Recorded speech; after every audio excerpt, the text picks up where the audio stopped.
وبركاته. نحمد الله الذي قال في القرآن المجيد: الذين إن مكناهم في الأرض أقاموا الصلاة وآتوا الزكاة. ونصلي على النبي الكريم الذي قال: الدين والسياسة سيان، وعلى آله الطاهرين وأصحابه الصالحين. أما بعد، فأعوذ بالله من الشيطان الرجيم. بسم الله الرحمن الرحيم. وعد الله الذين آمنوا منكم وعملوا الصالحات ليستخلفنهم في الأرض كما استخلف الذين من قبلهم وليمكنن لهم دينهم الذي ارتضى لهم وليبدلنهم من بعد خوفهم أمنا يعبدونني لا يشركون بي شيئا ومن كفر بعد ذلك فأولئك هم الفاسقون. حضرة رئيس الاحتفال الموقر وزملائي في الدروس وإخواني في الله، إني أشتاق أن أخطب أمامكم حول موضوع الدين والسياسة، فالرجاء منكم أن تنصرفوا إلى خطبتي وتعملوا بالدين الحنيف ومقتضاه. أيها الإخوة في الإسلام، إن الدين طريق اختاره الأنبياء والمرسلون وسلكه الرجال الصالحون، وهو طريق يدل على نظم الأمور المختلفة وتنظيم الشؤون البشرية. ألا تشهدون إن الرجل يقوم من نومه فالدين يأمره بأن يقرأ الدعاء الماثور الذي ذكر في الحديث الشريف: الحمد لله الذي أحيانا بعدما أماتنا وإليه النشور. ألا تخبرون أن الرجل يحتاج إلى استعمال الماء صباحا بعد النوم مباشرة، فالدين يأمره بأن يستخدم الماء بتنظيم خاص، وهو الوضوء في المصطلح الشرعي الذي ذكر في القرآن الكريم. يا أيها الذين آمنوا إذا قمتم إلى الصلاة فاغسلوا وجوهكم وأيديكم إلى المرافق وامسحوا برؤوسكم وأرجلكم إلى الكعبين. هكذا نسق الدين الإسلامي الأمور كلها التي تتعلق بالإنسان. ألا نعلم أن الدين الإسلامي حدد الأوقات الخاصة لصلوات المكتوبة؟ هذا التعيين يدل على تنظيم الأمور البشرية ونظم الشؤون الإنسانية. أنتم تعلمون أن الدين يأمر بالنظم والتنسيق. يا أيها الحاضرون الأكارم، فعسارة القول أن الدين الكامل نظم وتنظيم، والقرآن وحكمه نظم وتنظيم، والأحاديث نظم وتنظيم.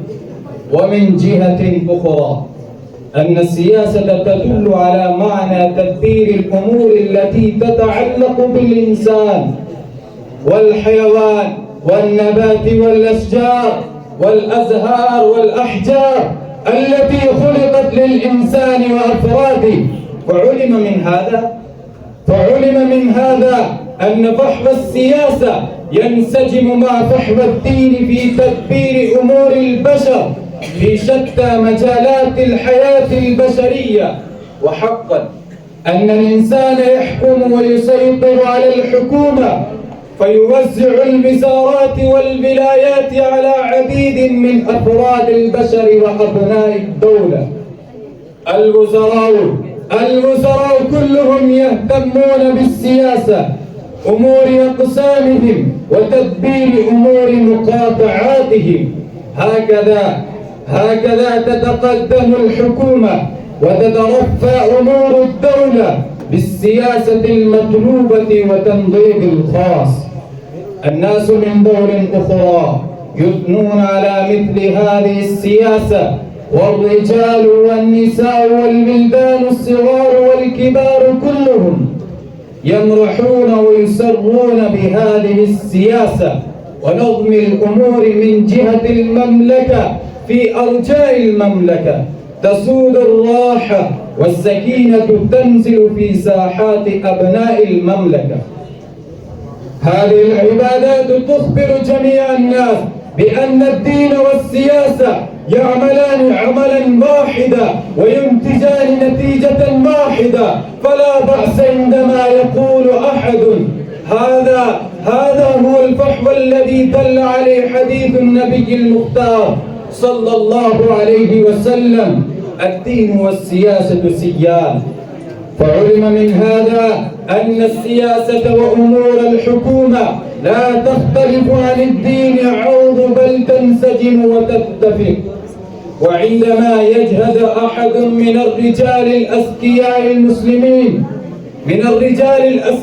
المسلمين جهدا متراسا للسيطرة على البلاد والحكم على الأقطار بنية خالصة محمودة، ذاكرا الآية الكريمة: مخلصين له الدين حنفاء، فجهوده تكون من أمور الدين لا تكون خارجة عن الدين ومقتضاه. هذا هو السبب الوحيد لقول الرباني الذي يوجد في القرآن بذكر الوعد من الله الذي يقول: أوفوا بالعهود. وعد الله الذين آمنوا منكم وعملوا الصالحات ليستخلفنهم في الأرض كما استخلف الذين من قبلهم وليمكنن لهم دينهم الذي ارتضى لهم وليبدلنهم من بعد خوفهم أمنا يعبدونني لا يشركون بي شيئا ومن كفر بعد ذلك فأولئك هم الفاسقون. من الحقيقة التي لا تجحد أن كثيرا من أمور الدين يرجع تحقيقه إلى السياسة ونظم الأمور بالحكومة الصالحة. أنتم تعلمون الحدود الإسلامية وإجراءها تحتاج إلى القوة المنشودة والحكومة الإسلامية والسياسة الدينية التي قال عنها النبي المصطفى المختار صلى الله عليه وسلم: الدين والسياسة سيان. فيا أيها المسلمون، توجهوا إلى هذه الأمور، التفتوا إلى مثل هذه الأحاديث، لا تنصرفوا عن الدين وأحكامه، لا تبالوا بأقوال التي تفرق بين الدين والسياسة. هذه الأقوال أقوال الشيطان وأبنائه، هذه أقوال حفدة إبليس الذي كان من الجن ففسد عن أمر ربي. فيا أيها الإخوة، لا تتبعوا خطوات الشيطان وأبنائه وحفدة إبليس وإخوانه، لا تتخذوا وذريته أولياء من دون الله إنهم عدو مبين. وبذا أختتم حديثي، والسلام عليكم ورحمة الله وبركاته.